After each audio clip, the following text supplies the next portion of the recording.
Bertemu kembali dengan AM1027 channel tutorial dan berbagi. Pada edisi kali ini AM1027 channel akan berbagi informasi tentang bagaimana tips sukses untuk mendaftar di SSCASN bkn.go.id. Bagi yang baru menemukan channel ini, mohon like, komen, dan subscribe channel ini sehingga tidak ketinggalan info-info menarik dari AM1027 channel. Jika sudah, terima kasih. Mari kita lanjutkan.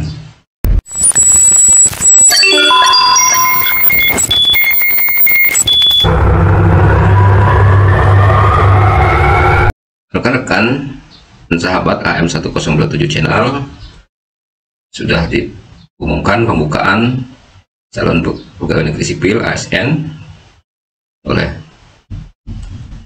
Badan Kepegawaian Negara, dan tentunya kita untuk rekan-rekan akan segera melakukan pendaftaran melalui sistem seleksi calon pegawai negeri sipil atau disingkat dengan SSCASN. Nah, bagaimana caranya? Nah, di sini admin menemukan buku petunjuk pendaftaran calon ASN tahun 2024. Nah, bagaimana langkah-langkah pendaftarannya? Mari kita simak sama-sama. Jadi di sini Badan Kepegawaian Negara, buku petunjuk pendaftaran seleksi calon aparatur sipil negara CSN, sistem seleksi aparatur sipil negara tahun 2024. Nah, rekan-rekan, di sini di buku petunjuk ini ada alur pendaftaran seleksi calon aparatur sipil negara yang dikeluarkan oleh BKN. Dimana alurnya ini, yang pertama mendaftar akun di HTTPS daftar akun SSCASN akun ya. Kemudian di daftar akun itu diinformasikan beberapa informasi pribadi, dan yang berikutnya daftar formasi, jadi mengisi biodata, memilih jenis seleksi CPNS. Selanjutnya adalah seleksi administrasi. Di seleksi administrasi ini akan menentukan apakah rekan-rekan bisa mengikuti seleksi. Nah, setelah seleksi administrasi selesai dan dinyatakan diterima atau lulus seleksi administrasi, akan dilaksanakan yang namanya seleksi kompetensi. Jadi seleksi kompetensi ini untuk yang lulus seleksi administrasi. Nah, selanjutnya yang kelima akan diadakan pengumuman kelulusan, yaitu panitia mengumumkan hasil seleksi kompetensi, pelamar dapat melakukan sanggah, panitia mengumumkan sanggah, dan pelamar menyatakan lulus atau melakukan pemberkasan. Nah, selanjutnya hal-hal apa saja yang harus dipersiapkan sebelum kita mengisi atau membuat lamaran di SSCASN. Hal yang harus dipersiapkan sebelum mendaftar ke instansi yang dituju, pastikan pelamar telah mempersiapkan dokumen-dokumen yang diperlukan. Untuk pendaftaran, dokumen tersebut terdiri dari 1. Kartu keluarga, yang kedua kartu tanda penduduk atau KTP atau surat keterangan dari Dinas Kependudukan dan Catatan Sipil. Maksud dari surat keterangan ini adalah jika rekan-rekan belum memiliki KTP tetapi sudah melakukan perekaman di catatan sipil, maka bisa digunakan surat keterangan. Yang berikutnya, yang ketiga adalah ijazah terakhir yang kita miliki. Yang keempat adalah transkrip nilai. Yang kelima, pas foto. Yang keenam, swafoto selfie. Jadi pas foto sama swafoto selfie ini beda ya. Yang ketujuh, dokumen lain sesuai dengan ketentuan jenis seleksi dan instansi yang dilamar. Nah, ketika rekan-rekan masuk ke akun SSCASN, maka akan tersedia tampilan portal SSCASN seperti tampilan di bawah. Nah, di tampilan ini rekan-rekan bisa untuk mencari tahu informasi daripada yang kita tuju. Nah, di bagian ini ada tempat untuk mencari informasi. Pilih jenjang pendidikannya, caranya pilih jenjang pendidikan, program studinya apa, misalnya pendidikannya S1, misalnya program studinya teknik sipil atau yang lainnya, instansinya dinas apa gitu ya, apa kementerian. Nah, jenis pengadaannya nanti ada 2 ya, semua jenis pengadaan atau CPNS. Nah, nanti rekan-rekan kemudian klik cari. Setelah klik cari, maka nanti akan muncul informasi yang tersedia jika memang tersedia. Nah ya, di sini ya ada bagian atau halaman pencarian. Pada halaman home terdapat fitur untuk mencari informasi yang akan dilamar dengan kunci pencarian berupa 3 pilihan, program studi, instansi, dan jenis pengadaan. Yang ketiga, klik dasar hukum pada halaman utama untuk melihat semua dasar hukum yang terkait PNS. Jadi dasar hukumnya, nah, di halaman portal itu juga ada dasar hukum daripada penerimaan calon pegawai negeri sipil ini. Jadi dasar apa undang-undang yang berlaku terhadap penerimaan ini. Selanjutnya yang keempat, pelamar diwajibkan untuk memahami tata cara dan syarat pendaftaran dengan teliti. Terdapat beberapa menu yang tersedia pada portal SSCASN 2024. Jadi beberapa menu ya, bisa di portal itu. Klik tombol alur pada halaman utama untuk melihat tata cara pendaftarannya. Itu sudah dijelaskan tadi. Selanjutnya yang ketujuh, pelamar hanya dapat melamar 1 jabatan dalam 1 jenis formasi di 1 instansi pada 1 jenis seleksi di tahun anggaran yang sama. Jadi hanya bisa melamar 1 jabatan ya di 1 formasi pada jenis formasi di tahun anggaran yang sama. Jadi tak bisa lebih dari 1. Kemudian ke-8, untuk melanjutkan proses pendaftaran, klik tombol buat akun pada halaman awal pada saat membuka halaman http://csn.bkn.go.id. Diklik tombol buat akun ya. Yang ke-9, klik tombol helpdesk pada halaman utama untuk bantuan dan pengaduan. Jadi nanti jika ada membutuhkan bantuan ataupun melakukan pengaduan, bisa dimanfaatkan fitur helpdesk yang ada di SSCASN BKN. Selanjutnya yang ke-10, klik tombol VAQ pada halaman utama untuk mencari permasalahan terkait SSCASN. Jadi jika ada di frequency asked question ini adalah beberapa pertanyaan tentang yang berhubungan dengan alur atau penerimaan SSCASN ini. Nah, di situ akan ada jawabannya secara langsung. 3.1 daftar, bagaimana mendaftar ke portal SSCASN. Apabila pelamar siap untuk mendaftarkan, maka pelamar harus membuat akun SSCASN sebagai berikut. Jadi langkahnya buat akun dan akan muncul tampilan seperti di gambar ini, di layar ini ya. Langkah 1 adalah pengecekan identitas. Pengecekan identitas. Di sini langkah-langkahnya. Yang pertama itu adalah mengisi nomor induk kependudukan. Jadi isi sesuai dengan KTP. Kemudian nomor kartu keluarga sesuai dengan kartu keluarga yang dimiliki. Selanjutnya adalah nama lengkap sesuai KTP. Kemudian tempat lahir sesuai KTP. Jadi tempat lahir harus juga sesuai dengan KTP yang dimiliki. Selanjutnya adalah tanggal lahir sesuai KTP. Kabupaten kota tempat KTP diterbitkan. Jadi kabupaten kota tempat kita berdomisili atau sesuai dengan KTP kita. Selanjutnya adalah nomor handphone aktif. Jadi gunakan atau inputkan nomor handphone yang memang betul aktif. Ya, terkadang ada yang WhatsApp-nya aktif tetapi nomor ketika dihubungi tidak aktif. Jadi semuanya harus aktif. Selanjutnya email yang aktif. Email yang aktif itu berarti bisa dihubungi, bisa digunakan. Nah, terakhir kemudian klik CAPTCHA. CAPTCHA adalah rangkaian huruf dan ataupun angka yang tersedia, kemudian kita diminta untuk mengetikkannya kembali di kolom yang tersedia. Nah, langkah ini bertujuan untuk mencocokkan data pelamar dengan database Dukcapil. Jadi maka ketika data tidak sesuai, maka akan muncul notif tidak sesuai ya. Jadi masukkan sesuai KTP, data nomor induk pendudukan, kartu keluarga, nama lengkap, lahir, dan kota, nomor KTP terbitkan, nomor HP dan email aktif, Kemudian apabila muncul galat NIK dan KK tidak sesuai, silahkan ikuti instruksi pada pesan tersebut. Ya itu ya, nanti kalau memang tidak sesuai akan ada notifikasi. Masukkan CAPTCHA, setelah itu data akan dimasukkan.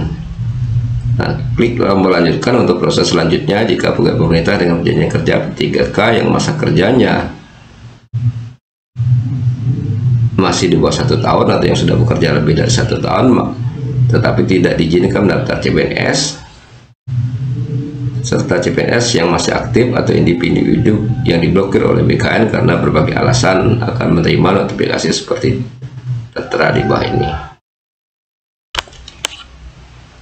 Mohon maaf, NIK Anda diblokir oleh sistem karena P3 aktif diblokir mendaftar seleksi CPNS. Bila Anda merasa Anda bukan P3K aktif,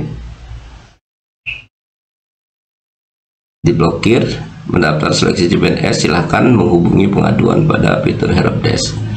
Nah, jika nanti ada pegawai ASN CPNS atau P3K aktif, maka tidak diperkenankan, akan ada notif seperti itu.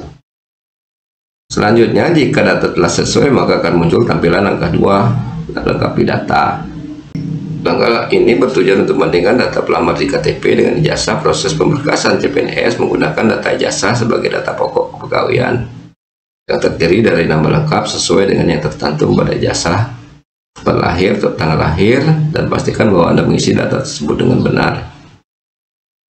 Kolom NIK, nama, nomor handphone, dan tanggal lahir sesuai KTP sudah berisi otomatis. Kemudian masukkan email, nama, gelar, ijazah, dan tempat tanggal lahir sesuai KTP, kabupaten kota, sesuai ijazah ya, tanggal lahir. Khusus kolom kabupaten kota lahir cukup ketikkan beberapa karakter pertama saja, kemudian klik salah satu pilihan yang tersedia. Jadi itu akan terisi otomatis.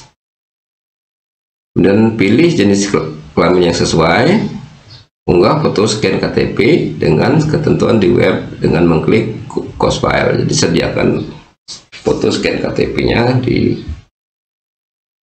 penyimpanan di komputer ataupun laptopnya. Cari foto yang akan diunggah, kemudian klik open. Setelah berhasil terunggah, maka muncul notif sebagai berikut. Ya, unggah KTP berhasil. Pelamar dapat memilih klik ini untuk mengunggah ulang scan KTP. Bila scan KTP dengan sesi JPEG maksimal 200 KB. Jadi jika lebih dari 200 KB maka tidak akan bisa diupload ya.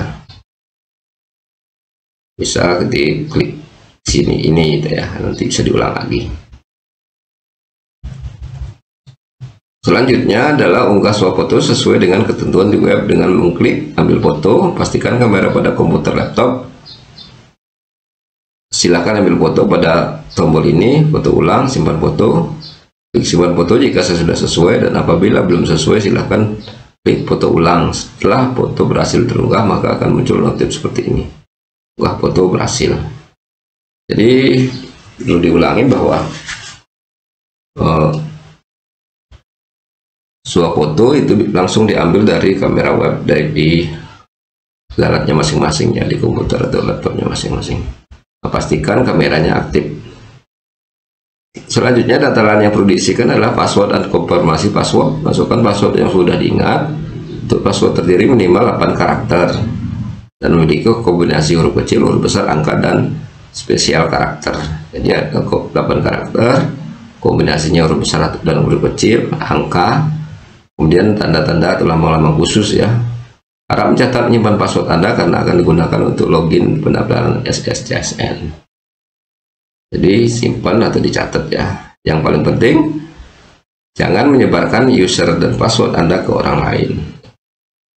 Nah, di sini ada karena ditanyakan juga pertanyaan pengaman. Pilih pertanyaan pengaman Anda, kemudian jawab pertanyaan pengaman. Nah, ini digunakan jika rekan-rekan lupa dengan password yang telah digunakan untuk login di SSCSN, maka akan ada pertanyaan pengaman untuk bisa nanti membukanya kembali. Dan yang nomor 14, pastikan Anda mengisi semua data dengan lengkap dan benar. Data yang telah disimpan tidak dapat diperbaiki atau dirubah, jadi pastikan diisikan dengan benar. Selanjutnya klik lanjutkan. Berikutnya akan muncul rekap data yang sudah kita isikan selama kita melakukan proses pendaftaran tadi. Jika sudah diisikan maka akan muncul rekap data. Jadi di sini akan disediakan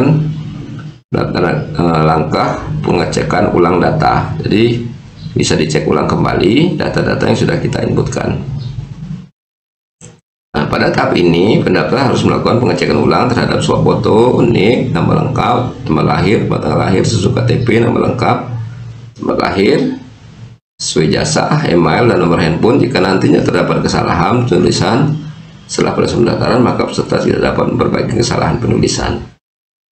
Maka jangan buru-buru rekan-rekan ya, diamati, cermati dengan seksama. Nah, jika terjadi kesalahan, nomor 17, klik kembali jika terdapat kesalahan pada data yang diinput sebelumnya untuk diperbaiki, dan klik proses pendaftaran akun untuk proses pendaftaran akun. Ini bisa diperbaiki lagi dengan cara mengklik kembali ya. Sebelum akhir proses pendaftaran akun, pelamar akan ditanyakan kembali apakah data yang diinput sudah sesuai atau belum, seperti pada gambar di bawah ini. Nah, di sini konfirmasi apakah data Anda ini sesuai. Cek kembali jika belum, ya memang sudah sesuai, klik iya. Selanjutnya, jika sudah sesuai maka akan muncul tampilan seperti gambar di bawah ini ya, yaitu pendaftaran selesai. Selamat, Anda telah berhasil registrasi pada sistem calon seleksi calon aparatur sipil negara tahun 2024 secara nasional ya.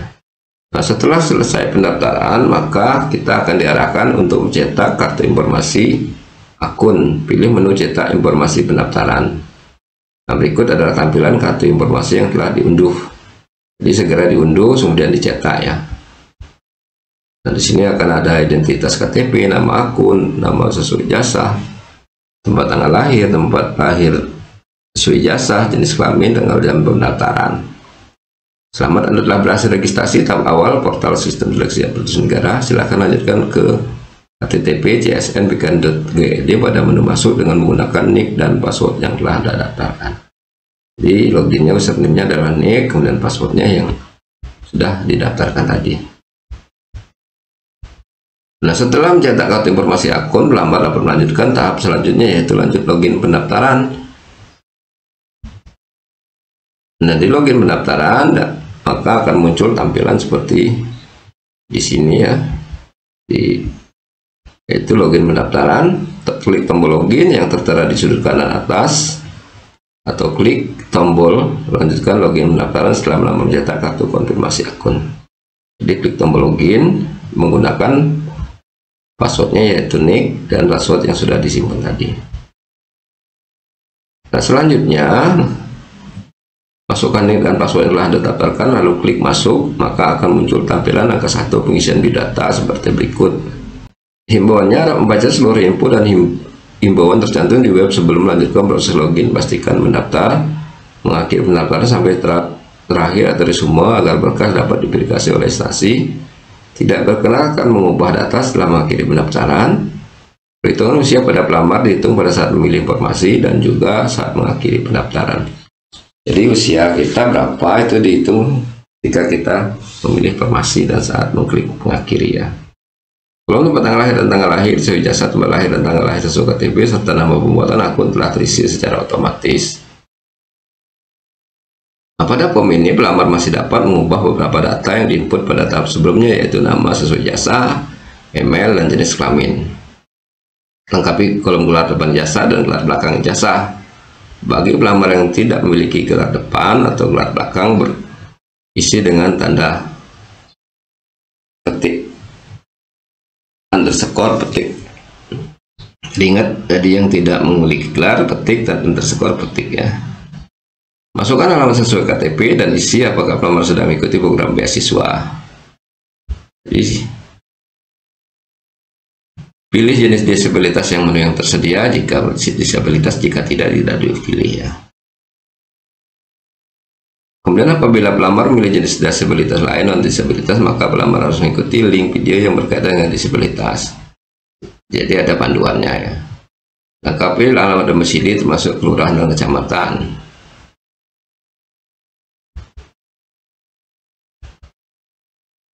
Selanjutnya, bagaimana memilih jenis seleksi dan mendaftar formasi. Setelah pelamar melengkapi pengisian biodata, maka selanjutnya adalah memilih jenis seleksi dan mendaftar formasi. Pada tampilan kedua, memilih jenis seleksi, pilih seleksi yang sesuai dengan kolom yang tersedia. Jadi di sini kita bisa memilih seleksi. Jenis seleksi yang kita inginkan yaitu kita bisa mendaftar CPNS atau P3K, daftar serta STK2 kalau ada ya, bukan ya. Kalau ada, kalau memang STK2 ada ketentuannya juga di situ. Selanjutnya itu muncul tampilan angka 3 mendaftar formasi sebagai berikut. Jadi jenis seleksinya CPNS misalnya atau P3K, instansinya apa, jenis formasinya apa, kemudian jabatan tenaga kesehatan, pendidikan, dan jabatan yang dituju, lokasi formasi, dan keterangan lainnya ya. Pertama, pilih jenis seleksi apabila pada kolom berikut mohon diperhatikan bahwa untuk jabatan tenaga kesehatan Anda wajib mengklik kotak centang di bawah ini. Jadi kalau ada tenaga kesehatan, dia klik centang tenaga kesehatan ya. Selanjutnya, jika P3K tidak diizinkan mendaftar CPNS di instansi lain dan hanya diprogram mendaftar di instansi asalnya, maka notifikasi seperti ini akan muncul. Jadi jika rekan-rekan adalah seorang P3K ingin mendaftar CPNS, maka tidak bisa untuk mendaftar di instansi lain, terus di instansi yang sama. Selanjutnya, pilih instansi yang dilamar. Jika instansi dilamar belum tampil dalam daftar tersebut, silakan periksa kembali pengumuman instansi mengenai waktu pembukaan.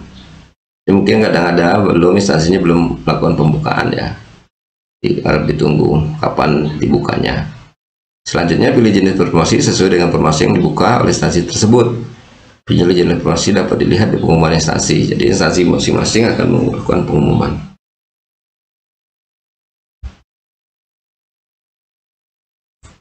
Selanjutnya, klik pilih dan pengisian yang akan dapat lamar dapat mengubah instansi informasi yang dipilih dengan klik ulang. Pilih pendidikan sesuai jasa, pilih jabatan yang akan lamar, jabatan yang sesuai dengan pendidikan yang dipilih, pilih lokasi formasi, pilih lokasi tes, kemudian isi IPK sesuai dengan yang tercantum di ijazah transkrip ya. Contohnya 3.21 nilai IPK ini menggunakan tanda titik dan 2 digit di belakang koma. Jadi gunakan tanda titik dengan 2 digit di belakang koma. Selanjutnya, untuk beberapa instansi memiliki persyaratan skor tes bahasa Inggris, silakan milih jenis berdasarkan persyaratannya. Jika ada yang mensyaratkan bahasa Inggris. Selanjutnya, isi nomor jasa, isi tahun lulus sesuai dengan yang tertera di jasa, dan isi jenis perguruan tingginya dalam atau luar negeri, isi tanggal jasa sesuai yang tertera di jasa, isi informasi ketik nama perguruan tinggi, autocomplete ya, ini otomatis kalau jika kita ketik perguruan tingginya. Selanjutnya, ketik nama perguruan tinggi atau sekolah sesuai dengan cantum di ijazah. Isi nama perguruan tinggi, PT, dan nama program studinya.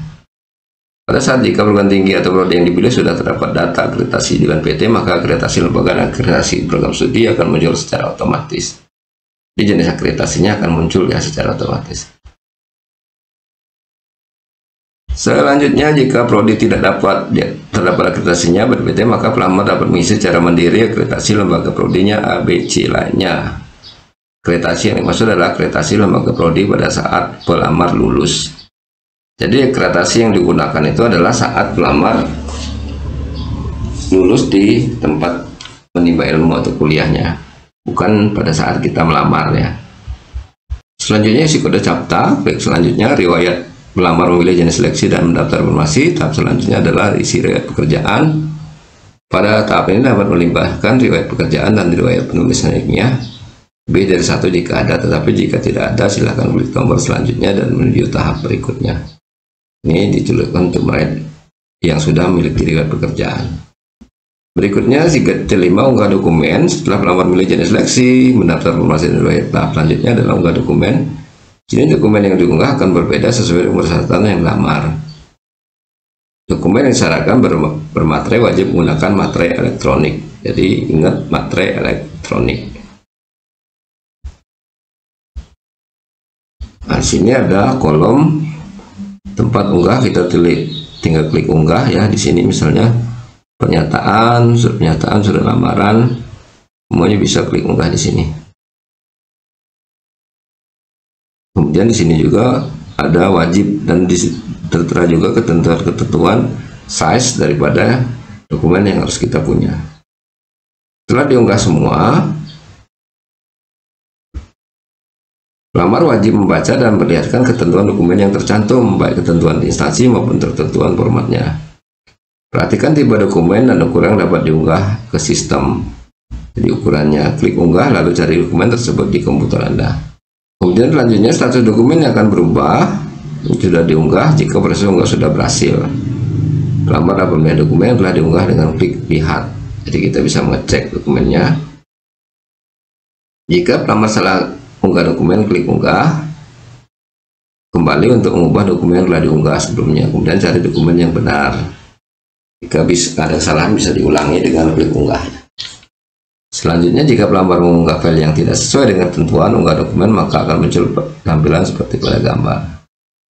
Jadi ketentuannya adalah formatnya, size-nya ya, format JPEG atau PDF. Selanjutnya, setelah pelamar mengunggah semua dokumen dipersyaratkan tersebut, klik periksa kembali apakah dokumen diunggah sudah sesuai dengan dokumen instansi dan formatnya. Nah, perlu diperhatikan dokumen telah diunggah tidak dapat diubah kembali setelah mengakhiri pendaftaran. Setelah pelamar yakin bahwa semua dokumen diunggah sudah sesuai, klik selanjutnya. Setelah diklik selanjutnya, maka akan muncul resume pendaftaran. Yaitu setelah pelamar melengkapi unggah dokumen, maka akan tampil halaman resume seperti gambar di bawah. Pelamar wajib dan mengecek kembali data-data yang telah diisi. Nah, resume ini adalah ringkasan atau isian yang sudah kita inputkan. Selanjutnya, jika pelamar masih belum yakin dengan data yang telah dilengkapi dengan instansi informasi jawaban yang dipilih, maka pelamar dapat kembali ke form sebelumnya dengan melakukan klik sebelumnya. Kemudian perbaiki data tersebut. Pada tahap ini harus memeriksa kembali seluruh data yang sudah diinput pada sistem, pastikan tidak ada yang salah input, dan juga memeriksa kembali dokumen yang sudah diunggah sebelumnya. Dengan memilih tombol lihat. Setelah sudah yakin tidak ada kesalahan lagi, maka pelamar dapat menandai checklist seluruh kontak yang ada dalam tampilan yang tersedia. Jadi ada kotak centang yang sudah, kalau jika sudah benar kasih checklist ya, mulai dari nama instansi sampai persyaratan terakhir. Kemudian ada kotak pernyataan klik, akhiri proses pendaftaran. Dengan mengklik tombol tersebut, maka pelamar bersedia menanggung akibat hukum apabila peserta tidak sesuai dengan dokumen. Jadi klik akhiri proses, maka proses pendaftaran telah selesai. Akan muncul notifikasi untuk akhir proses pendaftaran, peringatan bahwa setelah proses akhiri semua data tidak akan dapat diubah kembali.